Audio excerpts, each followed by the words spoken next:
आज़ादी और शांति पूर्वक जुलूस सिर्फ उसी इसलिए है क्योंकि अमेरिका की सरपरस्ती में इसराइल ने एक ज़माने से जो फ़िलिस्तीन के ऊपर कब्ज़ा कर रखा है और बैतुल मुक़द्दस यानी क़िबला अव्वल जिसके ऊपर उसने पूरी तरह से कब्ज़ा कर रखा है, हम चाहते हैं कि उसकी बाजियाबी हो, उसको आज़ाद किया जाए। वो हमारा हक़ है, हम वहाँ नमाज़ पढ़ना चाहते हैं, हम वहाँ पर मुस्तकिल तौर से जाना चाहते हैं, अपनी इबादतें करना चाहते हैं। और ये जो चौधराहट है अमेरिका की, जो इसराइल के ज़रिए से पूरी दुनिया के ऊपर जो हुकूमत करना चाहता है, हम चाहते हैं उसके ख़िलाफ़ अपनी एक आवाज़ बुलंद हो। पूरी दुनिया के मुसलमान आज की तारीख़ में यानी रोज़े क़ुद्स है, अलविदा जुमा है, आज पूरी दुनिया के मुसलमान यही आवाज़ बुलंद कर रहे हैं। इसमें कोई इख्तलाफ नहीं है, कोई इफ्तराक नहीं है।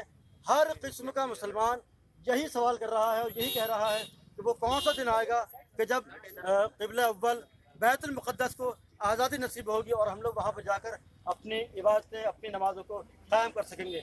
1939 से जो अमेरिका की सरपरस्ती में इसराइल ने जो कब्ज़ा किया है फ़िलिस्तीन के ऊपर, कल फ़िलिस्तीन की जो सरज़मीन थी वो तकरीबन 100% थी, आज उसके ऊपर तकरीबन इसराइल ने 90% कब्ज़ा कर लिया है। सिर्फ और सिर्फ 10% मुसलमानों के हाथों में है, वहाँ के लोगों के हाथों में है।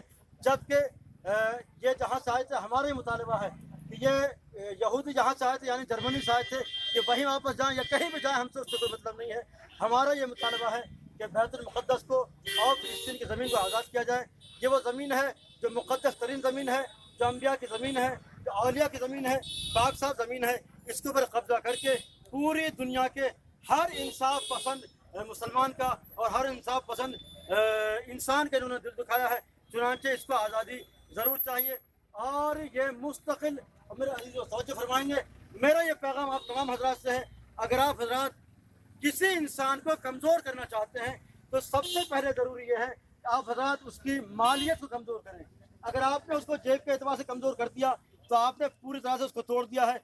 ये जो प्रोडक्ट्स जो इसराइल बनाता है, जो इसराइल की मसनूआत जो मार्केट में है, बाज़ार में है, आप उनके ख़िलाफ़ शदीद तरीन और मुस्तकिल तरीके से उसका बाइकाट कीजिए। मसलन कोका कोला है, मसलन पेप्सी है, लाइक जस्ट इसके जैसे और जो भी कुछ चीज़ें हैं, इक्लेयर है, मैगी है और जो टॉफ़ियाँ वगैरह आती हैं, नेस्कैफ़े कॉफ़ी है, इन सब चीज़ों का आप हज़रात पूरी तरह से बाइकाट करें। एक दिन में हमारे इंडिया के मुसलमान तकरीबन 10,000 करोड़ रुपये इसराइल को देते हैं इन चीज़ों का इस्तेमाल करके। अगर हम लोग इन चीज़ों में मुत्तहिद हो जाएंगे तो ये सारा पैसा हमारे यहाँ खुद ही इस्तेमाल हो सकता है।